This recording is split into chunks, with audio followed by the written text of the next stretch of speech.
Welcome to Pete and Hannah's Watch List. I'm your host, Pete Mitchell, and we're here today for We Interrupt Regular Programming, our TV podcast. On today's show, we continue to look at Sugar on Apple TV+. We also continue to look at Robert Downey Jr.'s new show, The Sympathiser, which is on HBO. And we take a look at Shogun, which has finished its run on Disney Plus and Hulu in the States. But before we begin, I'm going to tell the listeners and the viewers what you should do. Like, follow, subscribe to the channel. Let us know what content you'd like to see on the channel by leaving a comment below. Hit the notification button and you'll get great content like this one. This week on the channel, we're going to review Fall Guy, and we're also going to look at Modern Times, which is Charlie Chaplin's movie on the AFI Top 100 list. Let's get on to today's show, and let's start with Sugar, which is currently in its 5th episode on Apple TV+. Last week, Jonathan Segel, played by James Cromwell, he took a turn. Sugar goes and has a look into it. Bernie, his son, man, the guy's dodgy. He's just so dodgy. Tells Sugar his services are no longer needed. But Sugar says, "Hey, mate, I got hired by your dad, so I'm going to look into this." Melanie was attacked, and Sugar came to her rescue. And Sugar's just absolutely just laid in this guy. Absolutely beat the absolute tripe out of this guy. When you're doing this, you get glimpses of Touch of Evil, which stars Orson Welles. And just... he just won't stop, and so you know Sugar's got a couple of screws loose already. Sugar's friend Ruby tells a mysterious character called Miller that Sugar might find out the secret. He's starting to learn some stuff, and Miller says to Ruby, "No way is this to happen. It just cannot happen." The half brother David commits suicide.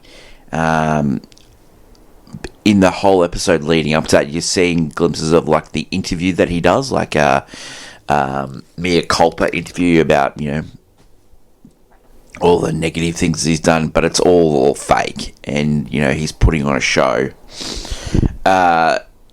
You get also in a glimpse into the sex slavery ring, how Stalling picks up his young girls at the border. These are all the things that she was trying to uncover, and that's probably one of the reasons why she has been taken. Where are we at Sugar? Okay, so we're halfway through here. Colin Farrell is just amazing in the show. It's a slow burn, the show, and it's a pretty simple story. And you know, you've seen this stuff before, like, you know, the protagonist has got underlying issues, and there's a secret, but I don't know, it just has me, the show, and it's, you know, that noir feel, those glimpses into old shows as well, I really enjoy. So we're going to continue to watch Sugar, and we'll continue to update weekly here on We Interrupt Regular Programming. The next show we're going to look at is Shogun. So we didn't get a chance to talk about a few episodes here. Last time we left on episode 5. Some of the highlights that I really rated when I'm watching the show, the earthquake episode where the calls on the landslides. Oh, it's just absolutely stunning, just for a TV show, just brilliant. The double cross of the brother, which goes into the son slipping on the rocks at the geisha house where he's trying to kill the brother. The showdown with Mariko and the guards, where she's trying to leave Osaka. Mariko sacrificing herself. Just absolutely outstanding episodes. That episode 9, that's gonna, you know, I know it's a bit early, but geez, I should win a lot of awards that episode. Absolutely brilliant. Okay, so the last episode starts with Blackthorn in the future, in his bed back in England. He's got 2 grandkids around him. They're looking at all the trinkets that he got from Japan. And then it goes back to the council meeting to discuss Miriko's death, and they want to now deal with Lord Toranaga. They go to decide war. And then like an earthquake tremor happens when they're talking about it, and the other council members dither because of superstition. It turns out Yubashagi was the one that got Mariko killed. He was the one that was he double crossed. He was going to get a job on the council. Blackthorn is saved by a deal by Miriko.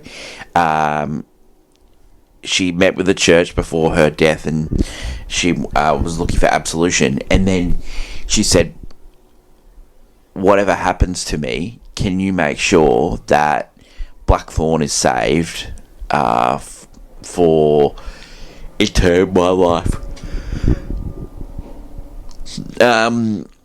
Blackthorn is sent back to the village, and on his way home he sees that his ship was destroyed. Yoshibi's treachery, like, he's showing signs of a man with guilt. He wants to go to England. He wants to learn how to dive. He's a bit scattergun. After knowing all this, it's found out that his treachery. Toranaga's received word from one of the women that were there the night that Mariko died. So he says to you, you've got till sunrise to commit harikari. After seeing his new son, Toranaga is given a secret letter by the Emperor's mum. The village is under attack by Toranaga because of the ship being destroyed. So he's saying that someone in the village had destroyed the ship. Blackthorn wants to just sacrifice himself for the village, and he's about to commit suicide. And it turns out that Toranaga was just testing Blackthorn and seeing how far he would go. He knew all along that Blackthorn was playing him, and turns out Toranaga was playing everyone, basically. Like, these scenes were just the absolute breathtaking scenery. It's just, yeah, really exciting to watch. This is really good television. You know, there's some episodes of the show, it was just going really, really slow, but then just out of nowhere, you just get just brilliance. So, Yoshigi's about to die. He's asking questions and all this, and Toranaga starts telling him, you know, mate, I've known all along that you've been dodgy. You've been trying to blackmail me, make me do stuff, but I've been playing you. I've been playing everyone. In a couple of weeks' time, everyone's going to go to war against me, and you know what's going to happen? The Emperor's guard is going to turn on the council, and all the other council members are going to turn, and there's going to be no war. And Yushagi goes, you want to be Shogun, don't you? And then, like, Toranaga's like, yeah, bruh. It's like, but he doesn't really go into it.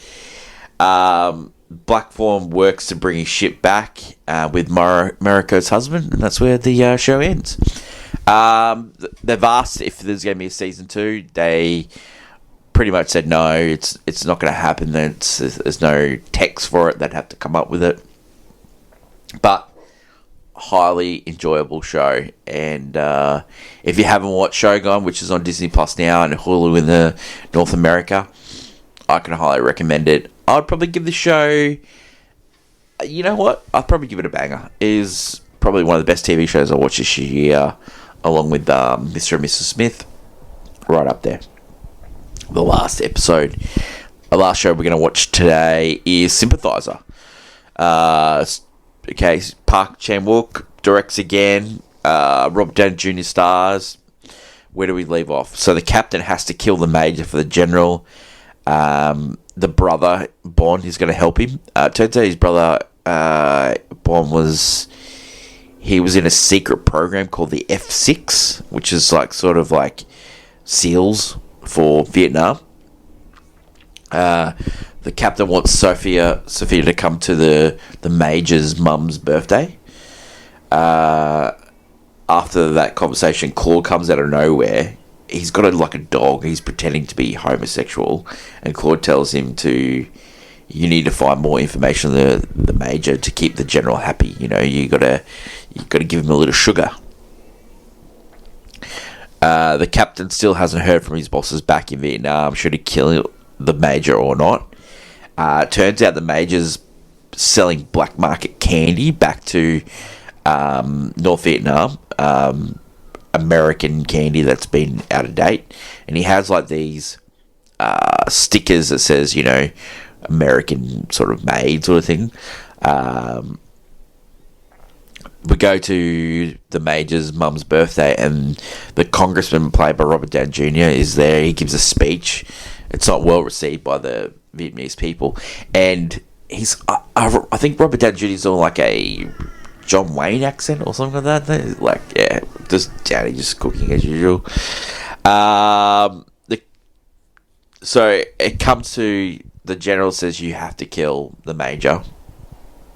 So the captain tries to kill the major on Independence Day because it's got all the fireworks going on, but it goes absolutely haywire, and his brother Bond has to come in and step in to help. Ends up killing him. Then the story flashes back to the time when Claude and the captain are interrogating someone in a CIA house, and the guy asks for eggs. They give him eggs, and the guy purposely takes an egg without the shell on it, and he chokes on the egg. The grossest thing I've probably seen on television. They pull the egg out. Downey Jr.'s character Claude peels the egg and just starts eating the egg, even though it's been in a guy's throat that just died. And then the captain goes, "Why are you eating that?" And he goes, "It's good. It's protected. It's protected." Unbelievable. Okay, so back in 76, he decodes a letter saying, was the death necessary? And all this time, you're seeing flashes where he's writing a story, and he's getting interrogated by the North Vietnamese, and they're asking, you're going to have to pay for these things that you did.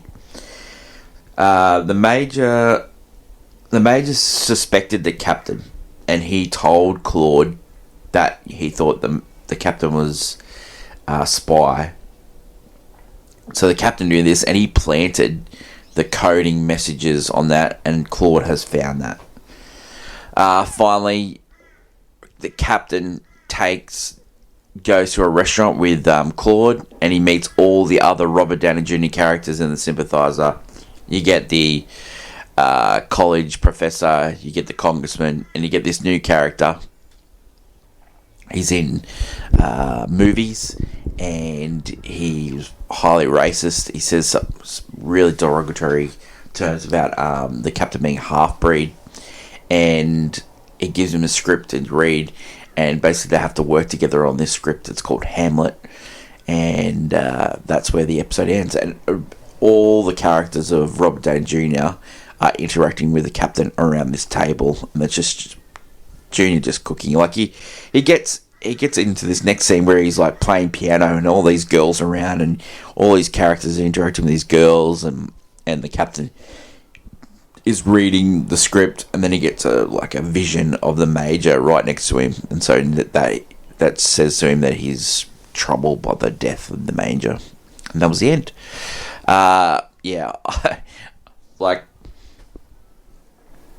I'm just a Robert Downey Jr. fan, so I love his work, and I've loved it ever since when I first saw him in Chaplin. So this show works for me. I can see why it doesn't work for some people, but the double cross nature, the CIA, North Vietnamese, all the angles just work for me, and I'm a big fan of Park Chan-wook, so yeah, I'm continue to watch the Sympathiser.